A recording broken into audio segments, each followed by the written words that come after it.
Bendiciones, Dios los bendiga a todos. Bueno, estamos culminando la semana de mucho aprendizaje y estamos aprendiendo acerca de la adoración y de la santidad. Y para culminar esta semana, el título de hoy es Salvos para adorar y seguir la santidad. ¿Tú sabías que Dios nos salvó no solo para guiarnos o para evitarnos, el infierno, sino para adorarlo en todo? Dios nos salvó no solo para evitarnos el infierno, sino para adorarlo en todo, pero guiados por el Espíritu Santo. Por eso Él quiere que seamos santos. Y adorar, debes de saberlo, que no es una opción. En Mateo 4, del 1 al 10, como respuesta a la tentación de Satanás, Jesús citó Deuteronomio 6:13. Al Señor tu Dios adorarás y solamente a Él servirás. Y decirle esto a Satanás se suma a la orden dada que nos ha dado a cada uno de nosotros, los que hemos sido redimidos, comprados por su sangre. Todos somos responsables de adorar a Dios. La base sobre la cual se establece la adoración verdadera es la redención. El Padre y el Hijo han buscado redimirnos para que nos convirtamos en adoradores. Jesús dijo que el Hijo del Hombre había venido al mundo para buscar y salvar lo que se había perdido, en Lucas 19:10. Y en Juan 4:23 se revela el propósito de esa búsqueda, de lo que vino a buscar, porque también el Padre tales adoradores busca que le adoren. El Padre envió a Cristo a buscar y a salvar con el propósito específico de formar un pueblo adorador. Asimismo, el objetivo de la redención es hacernos adoradores. La razón principal por la que somos redimidos no es que escapemos del infierno. Ese es un beneficio bendito, pero no es el propósito principal. El objetivo central por el que somos redimidos ni siquiera es que disfrutemos de las múltiples bendiciones eternas de Dios. De hecho, el motivo supremo de nuestra redención no es que nosotros recibamos algo. Hemos sido redimidos para que Dios reciba adoración, de tal forma que nuestras vidas lo glorifiquen a Él. Cualquier bendición personal que recibamos es una respuesta divina al cumplimiento de ese propósito supremo. Pablo lo afirmó cuando describió su propósito de evangelizar. En Romanos 1:5 dice, por medio de Él y en honor, amor a su nombre, recibimos el don apostólico para persuadir, predicar a todas las naciones que obedezcan la fe. Y Juan hace eco de esto en 3 de Juan 7. Escribe que los misioneros fueron enviados para proclamar el evangelio por amor del nombre. Nuestra salvación es primero que todo, para la gloria de Dios. Esto no quiere decir que no hay bendición en la salvación de cada creyente. Por el contrario, hay muchas. Y hay lugar para aferrarse del borde de su manto y rehusarse a soltarlo hasta que nos bendiga. Pero las bendiciones son un beneficio adicional, no el último fin. Fuimos creados para buscar glorificar a Dios en vez de buscar obtener cualquier beneficio de Él. Estar preocupado principalmente por las bendiciones es experimentar la salvación de un modo superficial, centrándonos en nosotros mismos.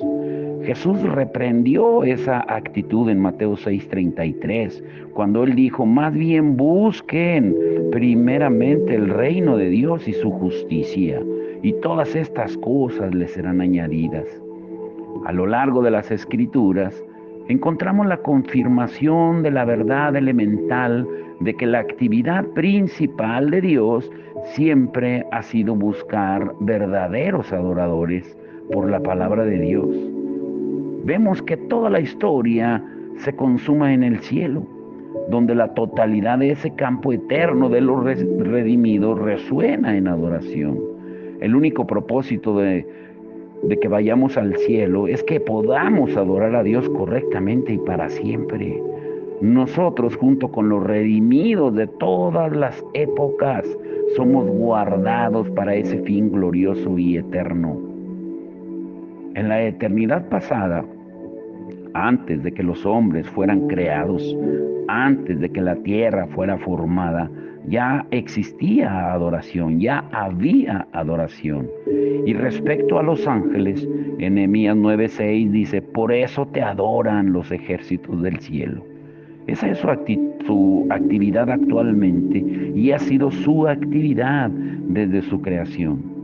Cuando Adán y Eva fueron creados y puestos en este mundo, ellos también adoraban a Dios, caminaban, hablaban con Dios en el jardín y lo obedecían con una fidelidad incuestionable.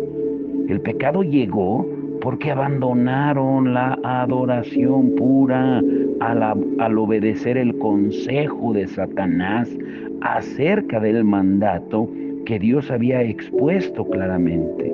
Su obediencia incondicional a Dios se rompió. Tan pronto como aceptaron la palabra de Satanás y la pusieron por encima de la de Dios, dejaron de adorarlo y fueron malditos. Génesis 3 del 1 al 6. Por eso tengamos cuidado de qué voz estamos escuchando. Recuerden que todos los días escuchamos 4 voces. Y si tú escuchas la voz de Satanás y dejas que haga nido, entonces corres un grave peligro. No puedes evitar que él te siembre pensamientos, pero me gusta la ilustración que hace muchos años escuché de que dice que no puedes evitar que los pájaros revoloteen sobre tu cabeza, hablando de los pensamientos, pero sí puedes evitar que hagan nidos. La primera división que vemos registrada entre los hombres es la de Caín y Abel. ¿Y cuál fue el conflicto? ¿Cuál fue el motivo por el cual surgió esa lucha, esa división? Fue por sus formas de adoración. Caín llevó una ofrenda inaceptable ante Dios y Abel llevó una aceptable. Caín estaba celoso de la aceptación de Dios a su hermano y por eso lo mató en Génesis 4 del 3 al 8. En los tiempos del Antiguo Testamento estaba claro que las personas eran redimidas al adorar. La salida de Israel de Egipto es la ilustración de redención más grande después de su liberación de Egipto. La nación entera vagó durante 40 años en el desierto del Sinaí hasta que murió una generación entera. Y eso sucedió porque dejaron de adorar a Dios de la forma apropiada. Y como respuesta a su redención, ellos escogieron seguir su propio camino en lugar de seguir el de Dios. Este fue el motivo de su muerte. Esa generación, incluyendo a Moisés, fue culpable de rebelión y se les prohibió la entrada a la tierra prometida.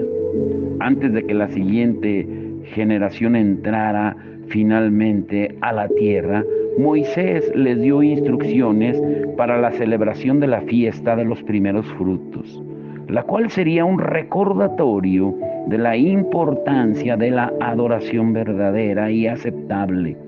Como respuesta a la redención de Dios, Deuteronomio 26, 8 al 9 registra: por eso el Señor nos sacó de Egipto con actos portentosos y gran despliegue de poder, con señales, prodigios y milagros que provocaron gran terror. Nos trajo a este lugar y nos dio esta tierra donde abundan la leche y la miel. Esta era una declaración que proclamaba que Dios los había redimido. En el verso 10, la respuesta a esto dice: acto seguido pondrás la canasta delante del Señor tu Dios y te postrarás ante Él.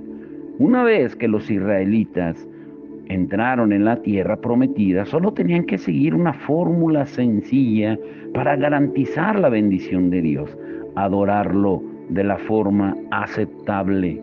Nehemías registra un gran resurgimiento que se dio bajo el ministerio de Esdras. El pueblo se arrepintió, ayunó, oró, confesó sus pecados y adoró a Dios, permaneciendo unido durante un día, leyendo públicamente la palabra de Dios y confesando sus pecados. Durante ese resurgimiento, los levitas dirigieron la adoración pública, recitando todo lo que Dios había hecho por la nación a lo largo de su historia. Nehemías 9 es un registro del relato de los tiempos de bendición, así como de los tiempos de reprimenda. En la narración se muestra un patrón claro en la historia de Israel. Siempre que el pueblo adoraba a Dios de la forma apropiada, Dios los bendecía. Pero cuando dejaban de adorar a Dios de la forma en que Él quería ser adorado, eran castigados. Ahora, ¿qué tiene que ver la adoración y la cruz de Cristo? La vida y obra de Jesucristo están unidas a la adoración. Durante su ministerio en la tierra, Él enseñó con su ejemplo e instrucción acerca de la importancia de la adoración verdadera. Incluso su muerte fue una lección del significado y la trascendencia de la adoración. El Salmo 22 es una hermosa mirada profética de la crucifixión de Cristo, comenzando con la conocida declaración que el Señor pronunció en la cruz. Dios mío, ¿por qué me has abandonado? El Salmo presenta varias profecías que se cumplieron en la muerte de nuestro Señor. En el verso 13 al 18 dice: contra mí abren sus fauces leones que rugen y desgarran a su presa. Como agua he sido derramado, dislocados están todos mis huesos. Mi corazón se ha vuelto como cera y se derrite en mis entrañas. Se ha secado mi vigor como una teja, la lengua se me pega al paladar. Me has hundido en el polvo de la muerte. Como perros de presa me han rodeado, me han cercado una banda de malvados. Me han traspasado las manos y los pies. Puedo contar todos mis huesos. Con satisfacción perversa, la gente se detiene a mirarme. Se reparten entre ellos mis vestidos y sobre mi ropa echan suertes. Si yo te preguntara a ti, ¿para qué murió Cristo? ¿Cuál fue el propósito? ¿Qué responderías? Bueno, pues sigamos leyendo de los versos 22 al 23. Proclamaré tu nombre a mis hermanos, en medio de la congregación te alabaré. Alaben al Señor los que le temen, honrenlo descendientes de Jacob, venérenlo descendientes de Israel. ¿Cuál es la respuesta correcta frente a la muerte de Cristo por nuestro beneficio? Es alabanza, gloria y asombro santo. Y el salmista continúa en el verso 25 al 28 del Salmo 22. Tú inspiras mi alabanza en la gran asamblea. Ante los que te temen, cumpliré mis promesas. Comerán los pobres y se saciarán. Alabarán al Señor quienes lo buscan. Que su corazón viva para siempre. Se acordarán del Señor y se volverán a Él todos los confines de la tierra. Ante Él se postrarán todas las familias de las naciones, porque del Señor es el reino. Él gobierna sobre las naciones. Adoración, entonces, es lo esencial, la respuesta apropiada, la única respuesta correcta frente a la muerte salvadora de Cristo. Es la sincera expresión de adoración verdadera. Una mirada al final de la profecía de Isaías, en el capítulo 66, acerca de la forma en que ve el grandioso fruto del trabajo del Mesías, de Cristo, revela la misma perspectiva. En Isaías 66:22 dice, porque así como perdurarán en mi presencia el cielo nuevo y la tierra nueva que yo haré, así también perdurarán el nombre y los descendientes de ustedes, afirma el Señor. Esta es una promesa de redención. En el versículo siguiente, mientras miraba al cielo nuevo y a la tierra nueva, Isaías escribió, sucederá que de una luna nueva a otra y de un sábado a otro, toda la humanidad vendrá a postrarse ante mí, dice el Señor. Este es el objetivo y la consumación del trabajo del Mesías, adoración. Por eso cambia tu manera de pensar sobre el Nuevo Testamento. El Mesías llegó y la respuesta que le dieron fue adoración. Mateo lo expuso de la forma más maravillosa. La reacción de los hombres sabios como primera respuesta frente a Cristo fue adoración. En Mateo 2:11, cuando llegaron a la casa, vieron al niño con María, su madre, y postrándose lo adoraron. En Mateo 8:2 encontramos un episodio conmovedor. Un hombre que tenía lepra se le acercó y se arrodilló delante de él. Señor, si quieres puedes limpiarme, le dijo. Aquellos a quienes ministraba lo adoraban. El enfermo, el ciego, el cojo respondieron ante él con alabanza y adoración. En Mateo 9:18, Jesús estaba hablando de la realidad maravillosa del nuevo pacto. Mientras él les decía estas cosas, vino un hombre principal y se postró ante él diciendo, mi hija acaba de morir, mas ven y pon tu mano sobre ella y vivirá. En el capítulo 14, versículo 33, encontramos a Jesús con sus discípulos. Él había caminado sobre el agua, calmando sus corazones. El viento se había aplacado y los que estaban en la barca lo adoraron, diciendo, verdaderamente tú eres el Hijo de Dios. En Mateo 15:25 habla sobre una mujer de Canaán que arrodillándose delante de él le suplicó, Señor, ayúdame. En sus últimos días aquí en la tierra, nuestro Señor fue a una montaña con sus discípulos. En uno de los versículos finales de su evangelio, Mateo escribe en Mateo 28:17, cuando lo vieron, lo adoraron. Por supuesto que no todos los episodios muestran adoración pura y aceptable, pero este breve recorrido a partir de Mateo es una muestra representativa de la reacción normal frente a Cristo. Fuera aceptable o no, las personas respondían con adoración. El Evangelio de Juan también invita a la adoración a lo largo de sus capítulos. Juan 2 habla de la entrada de Jesús a Jerusalén. Llegó primero al templo, dio azotes y lo purificó. ¿Por qué hizo eso?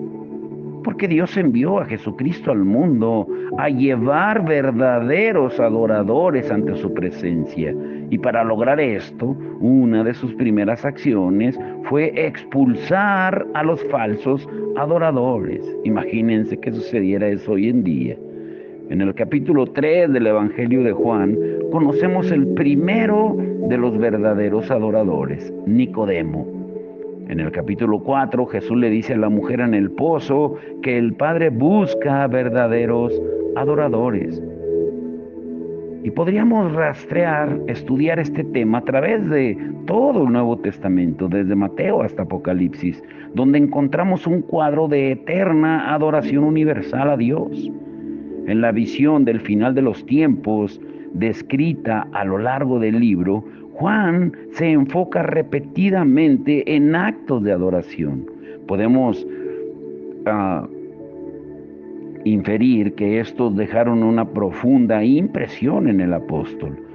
En Apocalipsis 5, en los versos 13 y 14, Juan escribió, y oí a cuanta criatura hay en el cielo y en la tierra, y debajo de la tierra y en el mar, a todos en la creación que cantaban, al que está sentado en el trono y al Cordero, sean la alabanza y la honra, la gloria y el poder por los siglos de los siglos.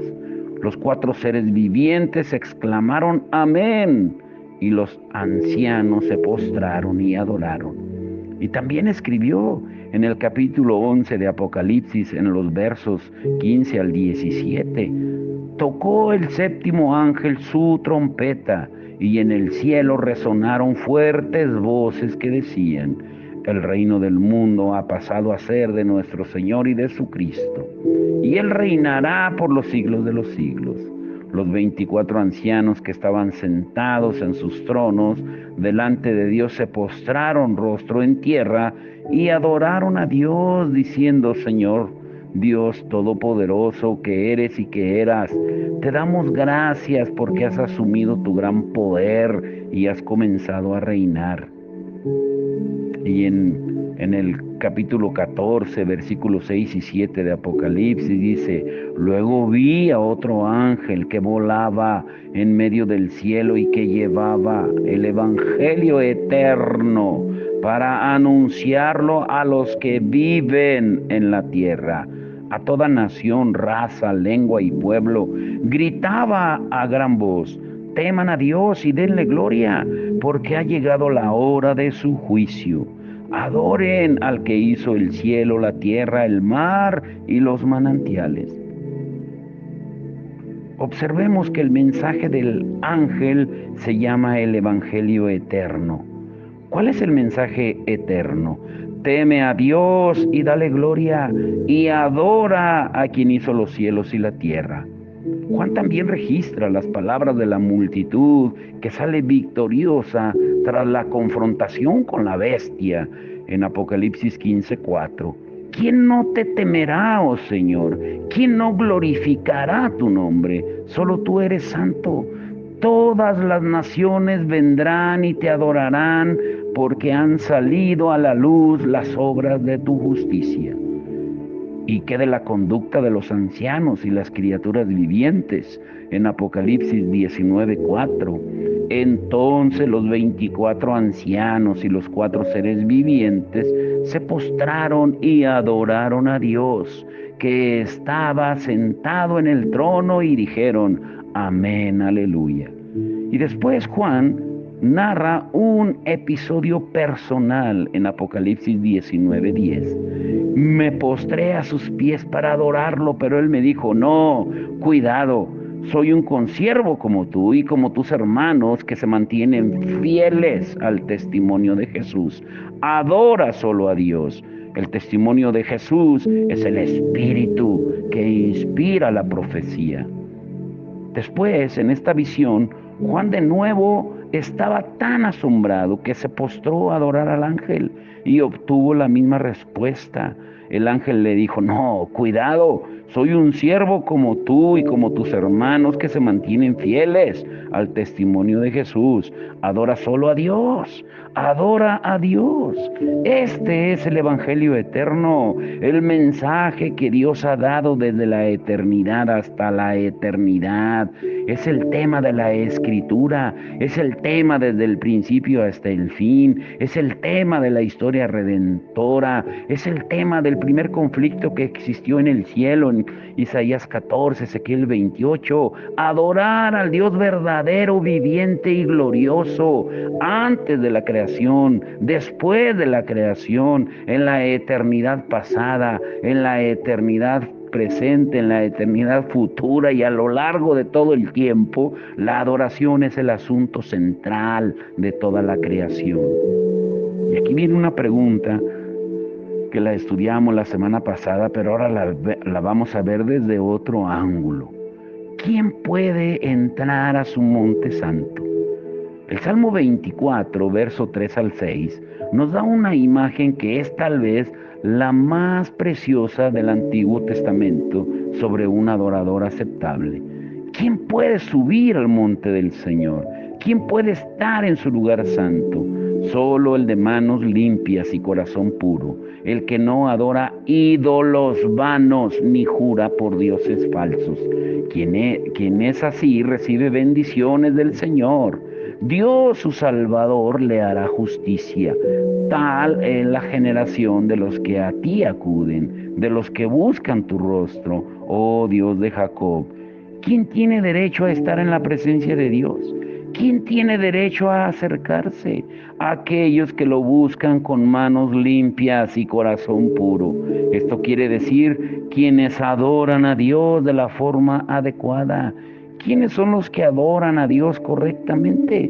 Aquellos que reciben la justicia de Dios o aquellos que son redimidos. Estas dos características son inseparables. Una persona no se convierte en un verdadero adorador sin la redención, pero quien es genuinamente redimido se convierte en un verdadero adorador. Este es quien está harto de la religión superficial y los dioses falsos y adora al Dios vivo y verdadero.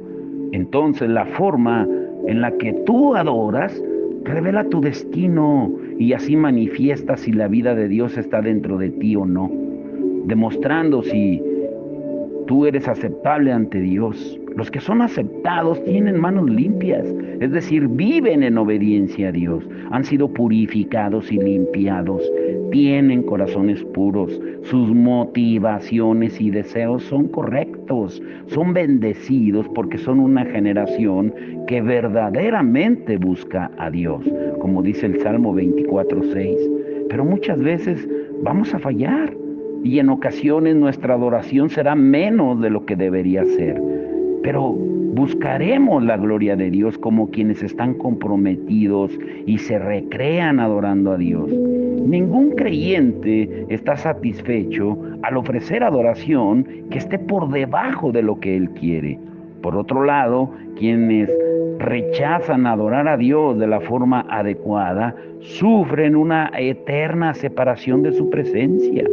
En Romanos 1, cuando Dios acusa a los paganos del mundo por su incredulidad, la razón fundamental de su condenación es que no adoraron correctamente a Dios. Miren lo que Pablo escribe a los romanos en Romanos 1, 18 al 21. La ira de Dios se revela desde el cielo contra toda impiedad e injusticia de los hombres que detienen con injusticia la verdad, porque lo que de Dios se conoce les es manifiesto, pues Dios se lo manifestó, lo invisible de Él, su eterno poder y su deidad se hace claramente visible desde la creación del mundo y se puede discernir por medio de las cosas hechas. Por lo tanto, no tienen excusa, ya que habiendo conocido a Dios, no lo glorificaron como a Dios ni le dieron gracias. Al contrario, se envanecieron en sus razonamientos y su necio corazón fue entenebrecido. Ahí, en una declaración tan sencilla, se resume la actitud de Dios respecto al hombre pecador.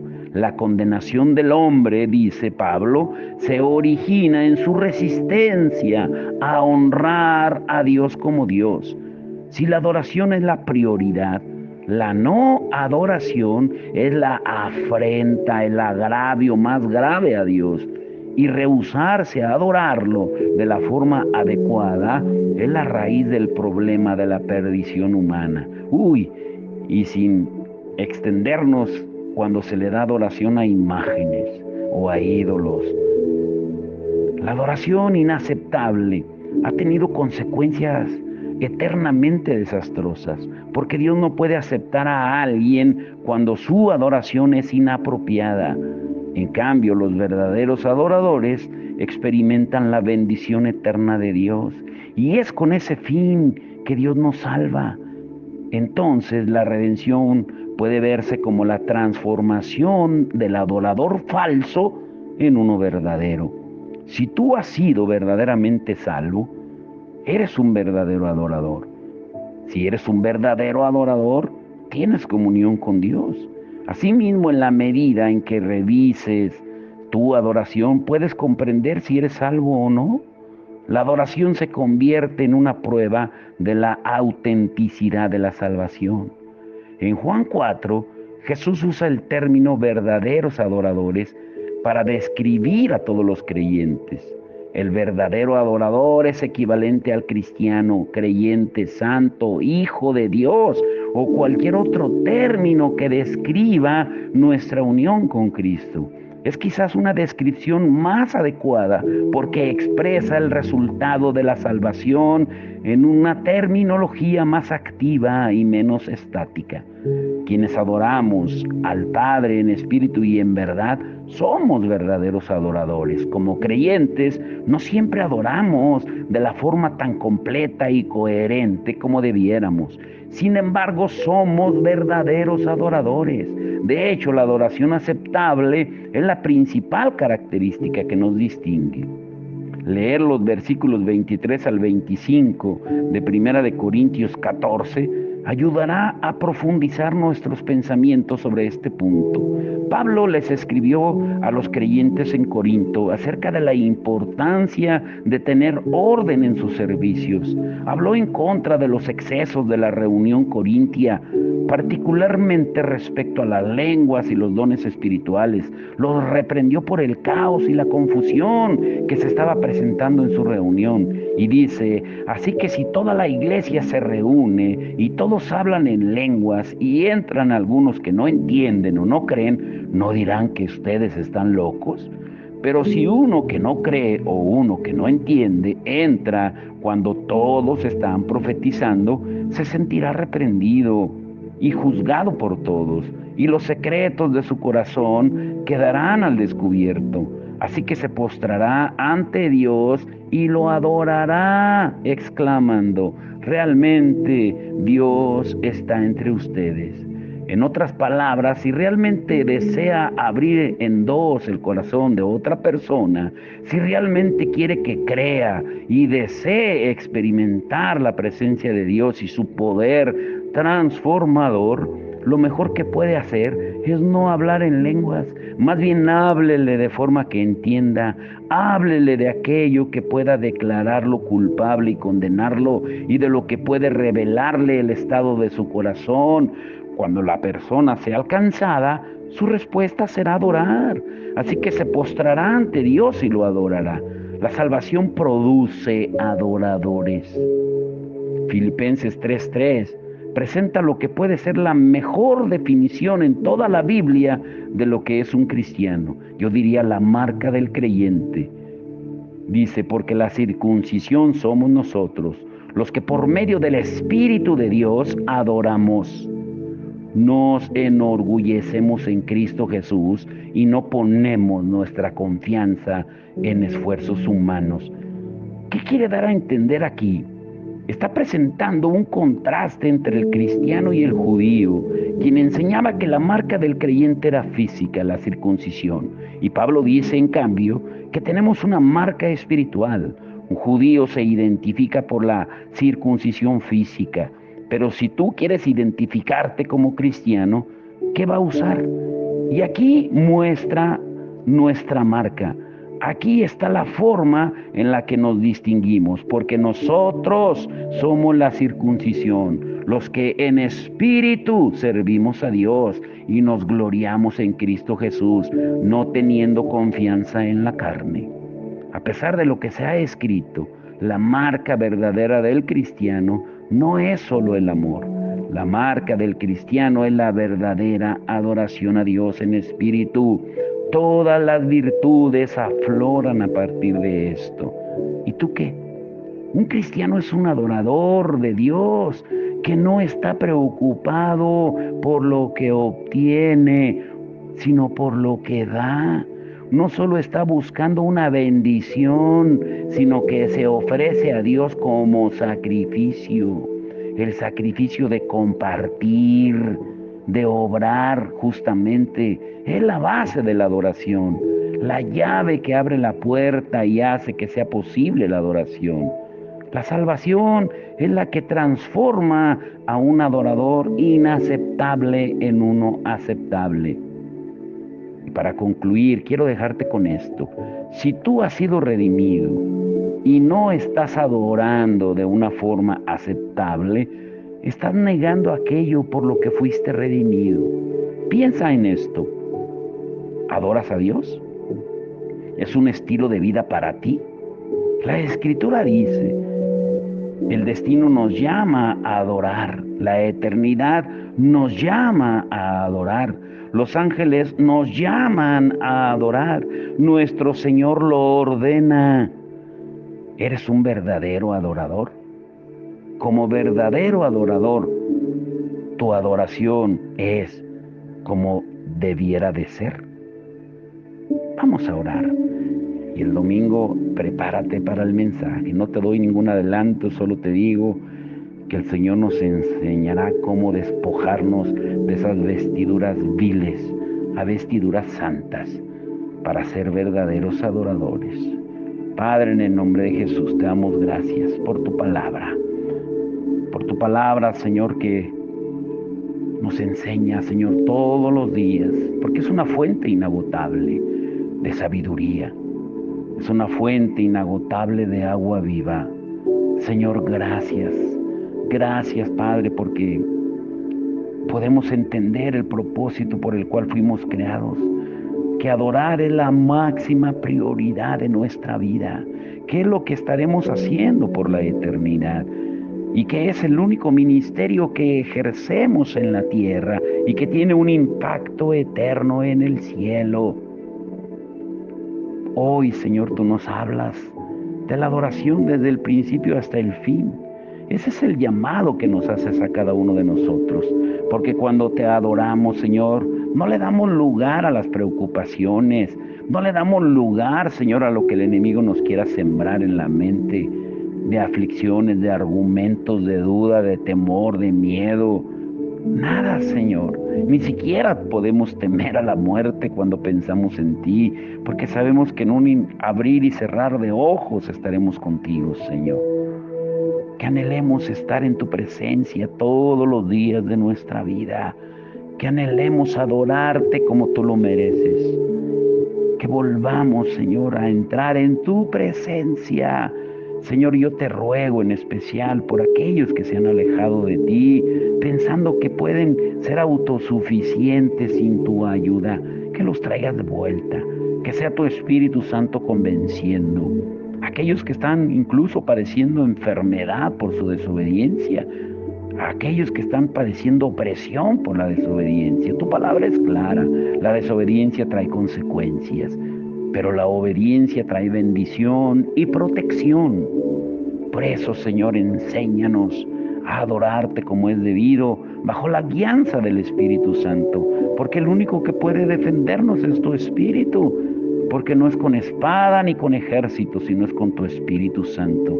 Y cuando te adoramos, Señor, cuando nos rendimos a ti, tú vienes y habitas en medio de la alabanza de tu pueblo, porque tú lo prometiste y lo cumples, Señor. Por eso te damos gracias en este día hermoso, Señor. Y también te rogamos por nuestro viaje, Señor, con los hermanos allá a León, que nos lleves y nos traigas con bien. Señor, que nos nutramos en el espíritu de tu palabra, que tomemos lo bueno y desechemos lo malo, Señor. Y que seas tú glorificado en todo y por todo, aún en lo que comemos y bebemos, dice tu palabra, que te demos honra en todo, Señor. Señor, gracias por aquellos que tú estás sanando de enfermedades. Gracias por mostrar tu poder, Señor, de que tú sigues obrando hoy en día. Te damos la gloria y la honra porque tú no eres un Dios que se le ha acabado el poder, sino no cambias, como dice Hebreos 13:8, porque tú eres el mismo de ayer, de hoy y de siempre. Por eso te damos la gloria y la honra Y Señor, y de antemano te agradecemos por ese servicio poderoso, glorioso del domingo, Señor. Que tú traigas con bien, Señor, a todos los hermanos. Que tú pongas el querer como el hacer por tu buena voluntad. Bendice, Señor, todas las familias de Callejones, de Granados, de Salamanca, de Valle, de cualquier parte de Pueblo Nuevo, de donde vengan, Señor. Que seas tú glorificándote, Señor, de Villas 400, de cualquier parte, cualquier lugar, que ahorita no lo recuerdo, pero que seas tú trayéndolo, Señor. Te lo rogamos en el nombre glorioso de Jesús. Amén y amén.